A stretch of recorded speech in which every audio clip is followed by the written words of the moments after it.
السلام علیکم سامعین، میں دنیا حقیقت میں آپ کو خوش آمدید کہتا ہوں۔ آج آپ کو اس ویڈیو میں انتہائی حیران کن معلومات فراہم کروں گا جو ایسے جاندار کے بارے میں ہوگی جس کا دماغ نہیں ہوتا۔ تو دوستو، اس معلومات کے لیے ویڈیو کو آخر تک دیکھیں اور دوستوں سے بھی شیئر کریں اور چینل کو سبسکرائب کرنا نہ بھولیں۔ تو آتے ہیں اصل موضوع کی طرف۔ اسٹار فش تمام سمندروں میں پائی جاتی ہے۔ چونکہ اس کی شکل تارے کی مانند ہوتی ہے، اس لیے اسے انگریزی میں اسٹار فش اور اردو میں تارا مچھلی کہا جاتا ہے۔ یہ غیر فقاریہ جانداروں میں شمار ہوتی ہے۔ غیر فقاریہ جاندار ان جانداروں کو کہا جاتا ہے جو ہڈیوں کے ڈھانچے سے عاری ہوتے ہیں۔ ان کی کئی اقسام ہیں۔ اسٹار فش کا تعلق یکائنوڈرمیٹا نامی نسل سے ہے۔ اسٹار فش سمندر کی تہہ میں پائی جاتی ہے۔ اس کی لمبائی 10 تا 30 سینٹی میٹر کے درمیان ہوتی ہے۔ اس کی چند اقسام سمندر کے درمیان میں دکھائی دیتی ہیں۔ ان کا رنگ مختلف ہوتا ہے۔ سرخ، نیلگوں، نارنجی رنگوں میں یہ سمندری مخلوق عام پائی جاتی ہے۔ ان کے 5 اعضاء ہوتے ہیں جو ایک سینٹرل ڈسک سے جڑے ہوتے ہیں۔ ان کے ایک بازو کی لمبائی کم و بیش نصف سے 1 میٹر، جبکہ چند اقسام میں اس کی لمبائی 1 فٹ سے بھی کم ہوتی ہے۔ اس کے جسم کا اوپری حصہ کھردرا، خاردار اور سخت ہوتا ہے، جو دراصل کیلشیم کاربونیٹ کے پلیٹ سے ڈھکا ہوتا ہے۔ ان پلیٹس کو سیکلز کہتے ہیں۔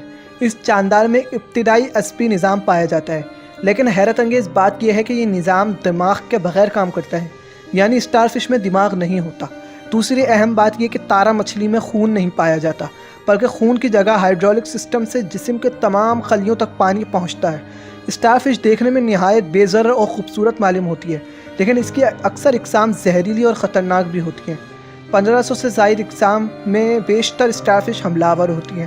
یہ عموماً چھوٹی چھوٹی مچھلیوں، سیپی، مونگوں کو اپنا شکار بناتی ہیں۔ حصی اعضاء کی مدد سے اسٹار فش آگے بڑھتی ہے۔ اس کی 5 آنکھیں ہوتی ہیں۔ ہر ایک عضو میں ایک آنکھ ہوتی ہے جو آخری سرے میں پائی جاتی ہے۔ یہ جاندار فلٹر فیڈ کھاتی ہے۔ غذا منہ کے ذریعے پیٹ میں داخل ہوتی ہے۔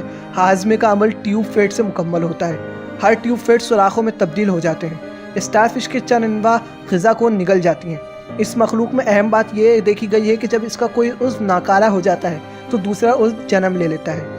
اب سے 2 سال پہلے شمالی امریکہ کے مغربی ساحلوں پر پائی جانے والی اسٹار فش کو ایسی بیماری لاحق ہو گئی جس میں مبتلا ہونے والی ہزاروں مچھلیوں نے ساحل سمندر پر پہنچ کر اپنی زندگیاں ختم کر لیں۔ اس پراسرار بیماری میں اسٹار مچھلیوں کے زخمی اعضاء دوبارہ نہیں بن پا رہے تھے۔ امید ہے آپ کو یہ معلومات پسند آئی ہوگی۔ تو ملتے ہیں اگلی ویڈیو میں، جب تک اللہ نگہبان۔